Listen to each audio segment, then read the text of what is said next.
Hello again, folks. It's me again, Barry from Barry's 8-Track and Classic Car Radio Repair.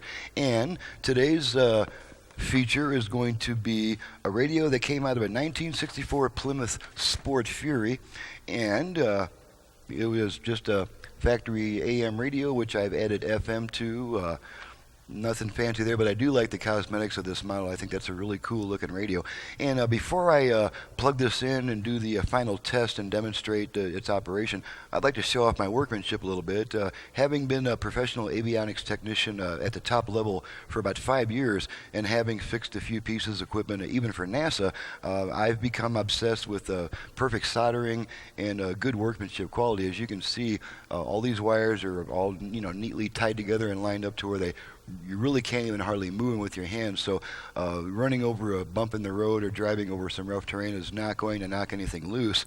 And then another thing about my workmanship quality is that any wires that carry voltage or speaker level signals, basically any wire that could damage something at a low signal level by touching it, is double insulated.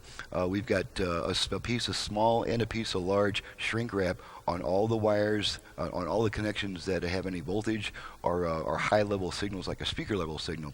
So there's just a little demonstration of my workmanship quality, and this incidentally also having everything neatly tied together like this allows the customer to get in there and replace that light, that little bulb, if that should ever be necessary, after the warranty period when the customer is allowed to open it, that is. So let's go ahead and pop this thing back together real quick.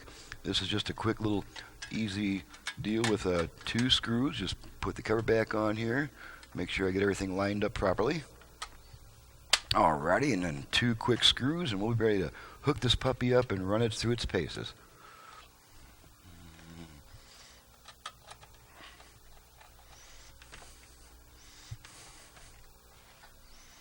Okay, 1 more screw.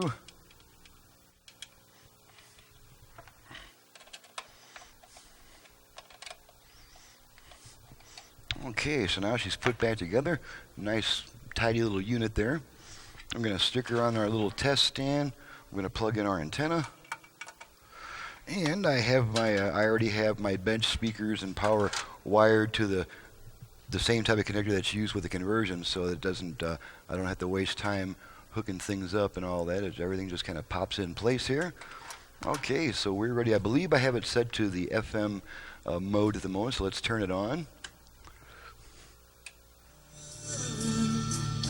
Okay, you should be hearing some sound now.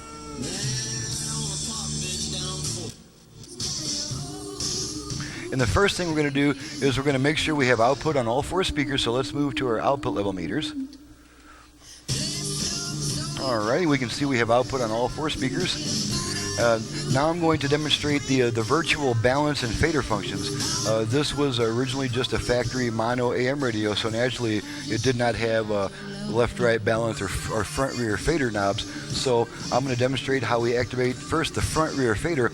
We're going to rotate our tone control to about the center position. That gives us room to rotate it in either direction. And we're going to rotate it twice to the right to activate the virtual front-rear fader. So once it's activated, you'll hear 4 beeps through the speakers. After that, you can adjust the tone control for front and rear. So let's go ahead and do that. Rotate it twice to the right. Okay, there's our 4 beeps. Okay, and now this tone control is adjusting our front-rear fading action. I had the tone and volume knobs kind of stuck together. That's why you heard that sudden increase in volume. So as you can see, this tone control is now adjusting our front to rear speaker balance. So once I stop adjusting it, I take my hand off the control. After about 1 second, you'll hear 1 beep letting you know that your setting has been saved and that the tone control will once again just be a tone control. So we're at center now. I'll stop adjusting it. There's our 1 beep, and now the tone control is just adjusting the tone again. Okay, so now we're going to do the same thing, except we're going to adjust our left-right balance control. Same procedure, except we rotate that tone control twice to the left this time. So here we go. There's our 4 beeps. Okay, and now that tone control is adjusting our left-right balance. A super cool feature of these Aurora conversions. Okay, so I'm going to stop adjusting it. There's our single beep letting us know that setting has been saved, and now we can return our tone control to the position that sounds best, which in my case is usually maximum treble, fully counterclockwise. Okay, so now let's get rid of these meters here, and we'll just test the FM push buttons. I've got all 5 push buttons set to FM stations, so we'll just run through those real quick. A majority of ethnic.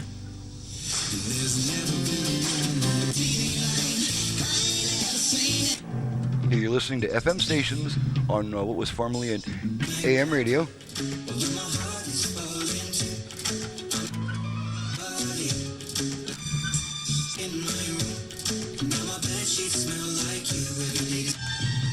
Okay, so now we're going to switch over to AM, and we switch bands by turning it off and then right back on within about half a second.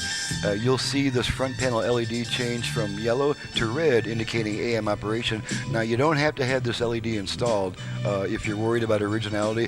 That was just how the radio came in. It was previously converted using a different manufacturer of conversion modules, and that customer elected to have the front panel LED. So we're going to turn it off and then right back on. And now we're on the AM band. Let's make sure we pick up the one good AM station that we get in this area. Through worship. Okay, there's one. And we should be getting another one pretty soon here. Art was a student at University of Okay, and there's our other AM station. And your virtual balance and fader functions will also work on AM. Okay, so now if you turn the radio off and leave it off more than, say, 2 seconds, when you turn it back on, it will resume the function you were last using. So we're still on the AM band. Now let's go ahead and switch to FM, and this means we turn it off and then right back on. And now we're on the FM function. Okay, so that demonstrates the AM, FM, the push buttons, the virtual balance and fader functions. There's only one thing we haven't tested yet, and that is the auxiliary input. And all I'm going to do to test that is feed a quick test tone into it and make sure that it switches off of the radio and into the aux function. So here we go. There's our tone going through the left channel. The radio has switched over to aux, and we're going to test the right channel. And there's our tone going in the right channel. Now we're going to remove this aux signal, and it will take the radio 20 seconds to come back on. That's because of a VOX circuit. VOX stands for voice operated switch, designed to hold on to the aux signal a little bit longer than it really needs to. That's to keep the radio from constantly switching back and forth during quiet music passages in between songs. So there's our radio, came back by itself. And so that completes this little demonstration. All functions have been shown to work properly. The radio is ready to ship back to the customer, and now we can go back to my pretty face, if I can find it. This is Barry with Barry's 8-track and classic car radio repair. If you have an 8-track player for home and for car in need of service, or a classic car AM radio that you would like to add FM to with also possibilities of Bluetooth and USB, you can reach me directly at 928-533-9666. My website is in the description. Thank you very much for watching and listening, and we'll see you next time. Having fun, driving my classic ride. Got a Mustang, buddy, it's a 69, but she ain't sounding so fine. Driving this car, I can't hear the guitar, and all my tapes run slow too. Radio smoking, 8-track deck's broken. What can I do? Send it to 8-track repair center. 8-track repair center. 8-track repair center.com.